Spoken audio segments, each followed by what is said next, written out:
Doctor freezes upon seeing a beggar boy sleeping beside comatose Millionaire's. Dr. Michael Thompson was walking hurriedly through the halls of Mercy General Hospital. His most important patient needed special care, and he couldn't afford to waste any time. It was when he opened the door to room 312 that his world stopped. Before him was a scene that defied all hospital logic. A boy of about 12, wearing worn and dirty clothes, was sleeping peacefully beside Elizabeth Barrett, the wealthiest businesswoman in the city. The boy had his head resting on her chest, as if listening to her heartbeat. "What on earth is happening here?" murmured Michael, looking at the monitors. Elizabeth had been in a coma for 3 weeks, since the car accident that shook all of New York City. A real estate businesswoman, she had built an empire worth hundreds of millions. Now, she breathed with the help of machines, surrounded by the best care money could buy. But there was that boy, sleeping as if it were the most natural place in the world. "Nurse," called Michael, trying to keep his voice low so as not to startle the child. Nancy Wilson, the head nurse, came running. She had over 30 years in the profession and had never seen anything like it. "Doctor, I don't know how he got in. I just did my rounds and—" "Get out of there immediately," Nancy addressed the boy. But Michael stopped her with a gesture. Something on the monitors had caught his attention. Elizabeth's heart rate, which had been dangerously fluctuating over the past weeks, showed a more stable pattern. Her blood pressure was also within normal parameters. The boy stirred, sensing the presence of people in the room. He slowly opened his eyes, 2 brown eyes full of fear. When he saw the doctor and the nurse, he shrank back against the bed. "Don't make me leave, please," he whispered, his voice trembling. "She needs me here." "How did you get in here, boy?" asked Nancy with her hands on her hips. "This is a private hospital. It's no place for—" "Nancy," Michael interrupted her again. "Let me talk to him." The doctor approached slowly, as one would approach a wounded animal. The boy had dirt smudges on his face, and his clothes were clearly donated, too big for his thin frame. "What's your name?" "Ethan," he answered softly. "Ethan Carter." "Ethan, I need you to explain to me how you got here, and more importantly, how you know Miss Elizabeth." The boy looked at the woman in the bed with a tenderness that left Michael confused. What connection could a street child have with one of the richest people in the city? "She bought bread for me every day," said Ethan, gently stroking Elizabeth's arm. "At the bakery on Madison Avenue, she always bought 2 loaves, one for her and one for me." Nancy rolled her eyes. "Doctor, please. Ms. Elizabeth Barrett buying bread at a corner bakery. She has a personal chef, a driver, staff. This child is making up stories." "I'm not making up anything."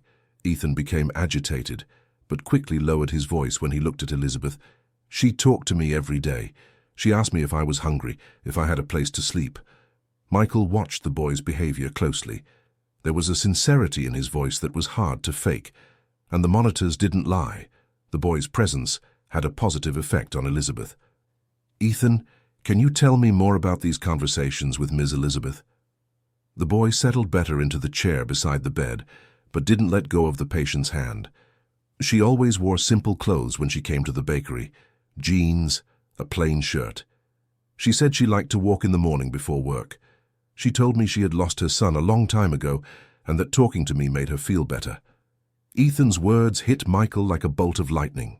Elizabeth had indeed lost her only son, Joshua, in a motorcycle accident 5 years earlier.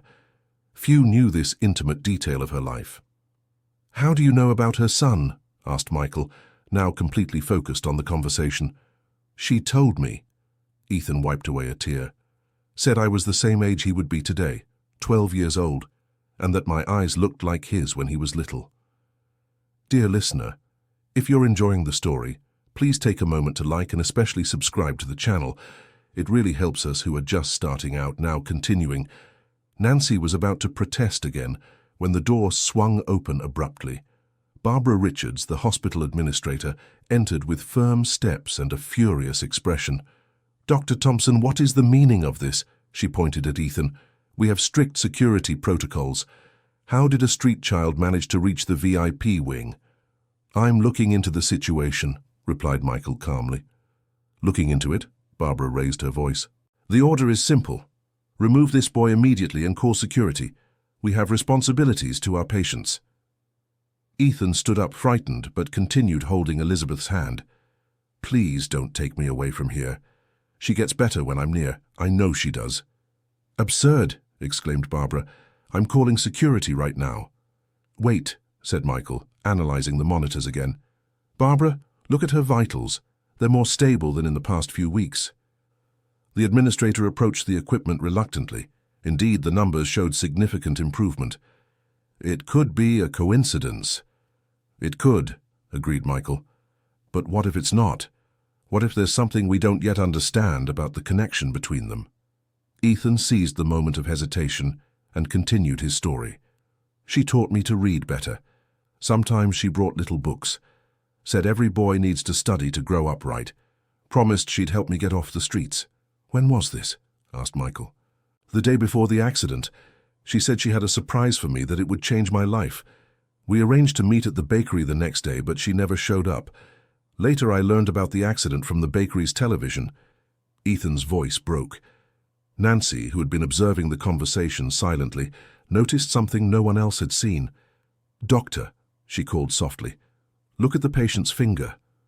Everyone turned their gaze to Elizabeth's hand. Her index finger was moving slightly, almost imperceptibly. "That's—" Barbara couldn't finish the sentence. "A sign of neurological activity," completed Michael. "Ethan, keep talking to her. Tell her about the things you used to talk about." The boy perked up and moved closer to Elizabeth. "Remember when you told me about your son, Aunt Elizabeth? How he liked to fly kites in the park, and how you made that chocolate cake he loved?" The heart monitor began beeping faster. The frequency increased with every word the boy spoke. "Impossible," murmured Barbara. Michael was fascinated. In 20 years of medicine, he had never witnessed such a clear reaction in a comatose patient. "Ethan, how did you manage to get into the hospital?" he asked, still watching the monitors. The boy looked down, embarrassed. "Through the laundry ventilation duct. I lived on the street, so I learned to hide in small places. I've been visiting her every night for 2 weeks." "Every night?" Nancy was incredulous. "How did no one notice?" "I waited until everyone was asleep. The guards do their rounds at the same time every night, and I only stayed a little while, just to make sure she was okay." The boy's dedication touched even Barbara, who was trying to maintain her administrative posture. "Doctor, we need to make a decision. We can't allow a minor to remain in the hospital without legal authorization." "I understand the implications," said Michael. "But observe the results. In 2 weeks of his visits, Elizabeth shows the greatest stability since the accident." "It could be pure coincidence," insisted Barbara. "Then let's test it," proposed Michael. "Ethan, could you step out of the room for an hour? I want to observe Elizabeth's reactions in your absence." The boy hesitated but agreed. As soon as he left the room, the 3 adults fixed their eyes on the monitors. Within 15 minutes, Elizabeth's heart rate began to change. The beats became irregular again. "This proves nothing," said Barbara, but her voice didn't sound very convincing. When Ethan returned and held Elizabeth's hand, her heartbeat normalized within minutes. "Dr. Thompson," called Nancy, "there's someone here wanting to speak with you." A woman of about 50 entered the room, well-dressed with expensive jewelry, but with a bitter expression that contrasted with her elegant appearance. "I'm Christine Barrett, Elizabeth's niece. I heard there's a child in her room and I came to take action." Ethan hid behind Michael, clearly intimidated by the woman's presence. "Ms. Christine," greeted Michael, "we were just evaluating the situation." "Evaluating?" Christine laughed disdainfully. "Doctor, I'm a lawyer, and I can assure you this hospital will face serious legal problems if you don't remove this child immediately. Besides trespassing, there are security and liability issues." "I understand your concern," replied Michael diplomatically. "But have you noticed any improvement in your aunt's condition these past weeks?" "Improvement?" Christine seemed confused. "The doctors informed me her condition remains stable." "Exactly, stable. And that's positive progress considering the critical condition she arrived in." Ethan, who had remained silent, timidly approached Christine. "Are you the niece that Aunt Elizabeth talked about? The one who lives in the big house on the Upper East Side?" Christine looked at the boy with contempt. "How dare you speak to me? And how do you know details about my family? She talked about you sometimes. Ethan didn't back down. Said she worried because you were always sad, always complaining about money. Christine's face contorted with anger. This child is clearly a con artist. Dr. Thompson, I demand you call security immediately. I'll sue this hospital for negligence. Miss Christine, intervened Nancy, the boy is right about some details. Your aunt did talk about her concern for you during appointments. This is ridiculous. A street child wouldn't have access to private information about my family. Ethan stood on his toes and whispered something in Elizabeth's ear. Immediately, a tear rolled down the patient's face. The silence in the room was deafening. Everyone had seen the reaction. How is this possible? Christine was visibly shaken. I don't know, admitted Michael, but it's happening. And as a doctor, my obligation is to the patient's well-being. The door opened again. A lady of about 70 entered with difficulty, leaning on a cane. Her grey hair was tied in a simple bun, and she wore a modest but clean and well-kept dress. "Ethan," exclaimed the lady, "my God, boy, I've been looking everywhere for you." "Ms. Martha." Ethan ran to hug the lady. "How did you find me here?" "I asked the children at the park. They told me you came here every night." Martha looked around the room, recognizing Elizabeth in the bed. "My employer. How is she?" Christine stepped forward. "Who are you? How dare you enter here without authorization?" "I'm Martha Jenkins," replied the lady with dignity. "I've worked for Miss Elizabeth for 15 years. I'm the housekeeper of her home." "Housekeeper?" Christine seemed surprised. "My aunt never mentioned—" "That's because you rarely visited your aunt," Martha replied firmly. "Ms. Elizabeth always commented on how she missed having family around more often." Michael observed the interaction with growing interest. "Miss Martha, do you know Ethan?" "Of course I know him." Martha held the boy's hand. "Miss Elizabeth used to bring him home sometimes. She always said he was a special boy who needed an opportunity in life." "That's a lie," Christine exploded. "My aunt would never bring a street kid into her home." "Miss Christine," Martha said calmly, "you didn't know your aunt as well as you thought. Miss Elizabeth had a huge heart. After she lost her son, she found purpose in helping Ethan." Ethan approached the bed and held Elizabeth's hand again. "Aunt Elizabeth, Miss Martha is here. She made that carrot cake you like, brought a little piece for you." To everyone's astonishment, Elizabeth slightly moved her lips, as if trying to smile. Dr. Michael made a decision.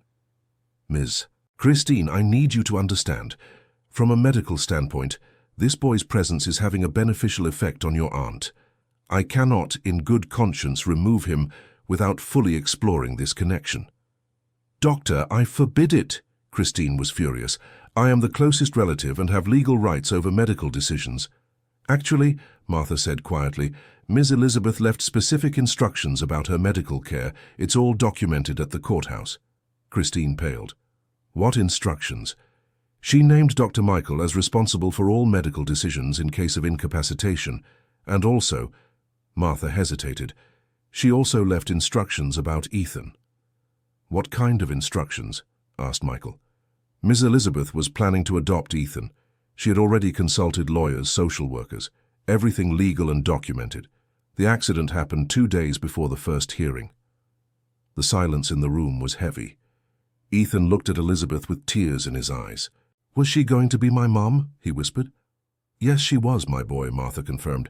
"She talked about it every day, how she was going to give you an education, a home, a real family." Christine sank into a chair, clearly shaken. I didn't know. My aunt never told me anything about this." "Because you only showed up when you needed money," Martha said bluntly. "Miss Elizabeth suffered because of that. She said she felt alone in the world, even though she was so rich." Ethan turned to Christine. "Aunt Elizabeth said you were a good person deep down, just lost. She wanted to help you, too." "Help me?" Christine looked up. "She knew about your debts," said Martha. "She was planning to pay everything off, but with one condition, that you stop gambling and seek treatment." The words hit Christine like a punch. Michael realized there were more family issues involved than he had imagined. "Gambling?" he asked. "Online gambling," Christine admitted quietly. "I lost a lot of money. That's why I needed—" She looked at Elizabeth in bed. "That's why I came to ask her for help." "And she always helped," said Martha. even knowing you would gamble it all away again, because she hoped that one day you would change. Ethan approached Christine and held her hand. She didn't give up on you. And I won't give up either.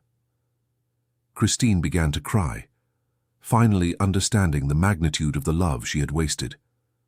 Dr. Michael, she said through tears, if this boy's presence really helps my aunt, then he should stay. I withdraw all objections. Michael nodded, relieved. Thank you. Now we need to resolve Ethan's legal situation.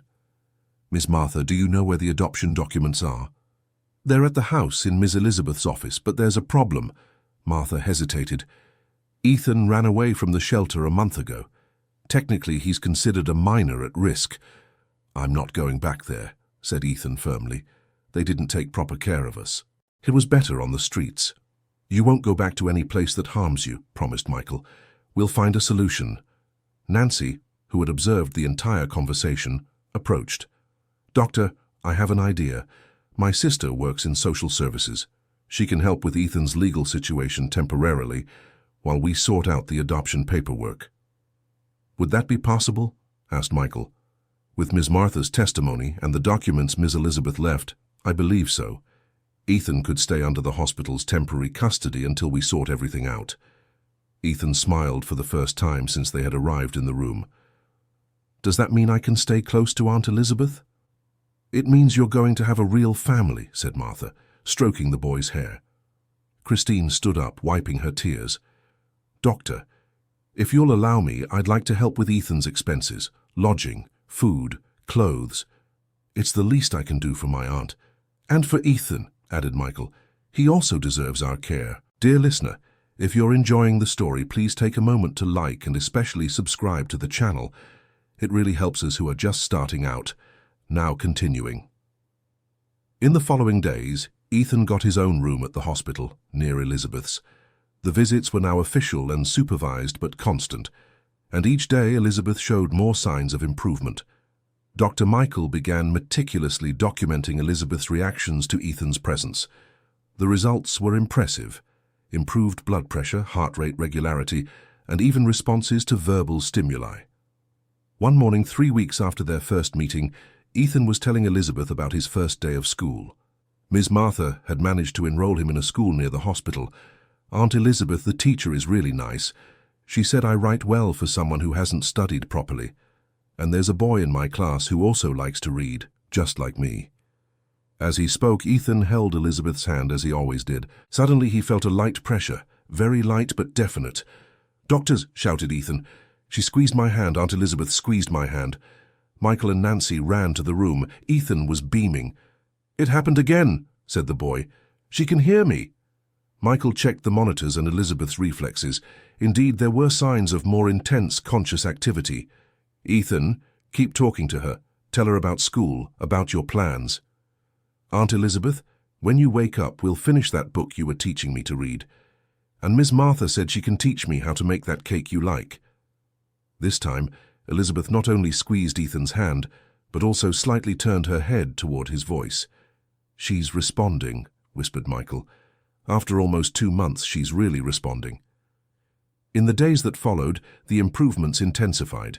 Elizabeth began to move her toes, react to light, and even make soft sounds when Ethan sang to her. Christine became a frequent visitor and gradually built a genuine relationship with Ethan.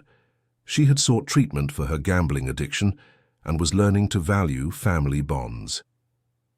Ethan, she said one afternoon, I want to apologize.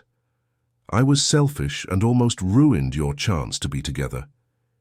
You don't need to apologize, replied Ethan with surprising maturity for his 12 years. Aunt Elizabeth always said that people do bad things when they're scared or suffering.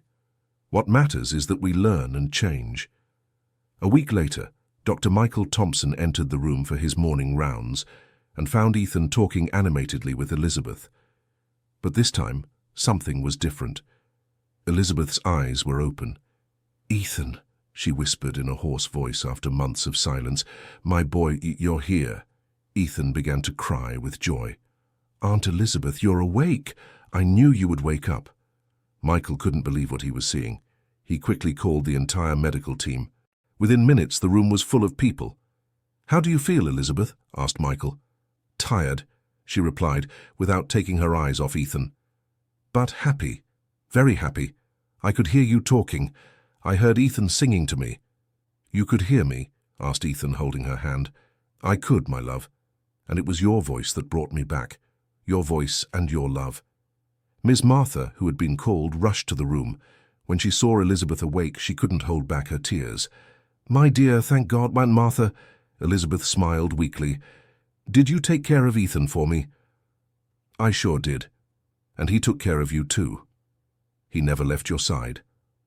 Elizabeth turned to Dr. Michael Thompson. "Doctor, I remember some things. The adoption papers, the plans I made. Is it still possible?" "More than possible," replied Michael. "In fact, we've already started the process. Ethan is under the hospital's temporary custody, but with your recovery we can speed everything up." "And Christine?" asked Elizabeth. "Where is my niece?"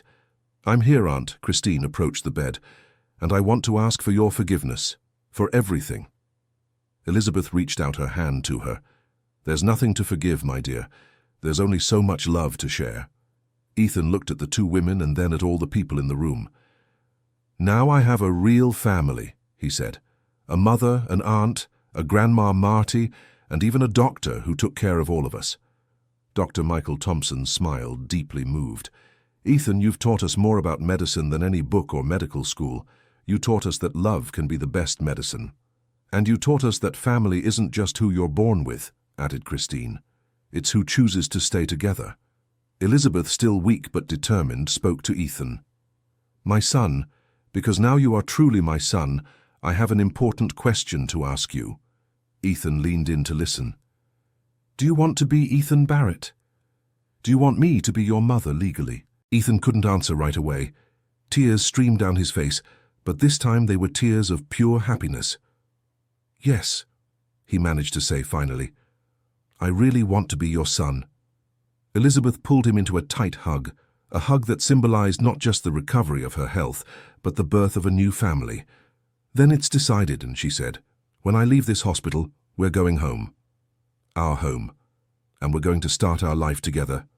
For real." Dr. Michael Thompson watched the scene with a smile on his face.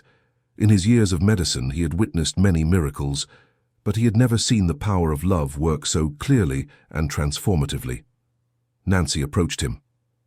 "Doctor, how are we going to explain this in the medical reports?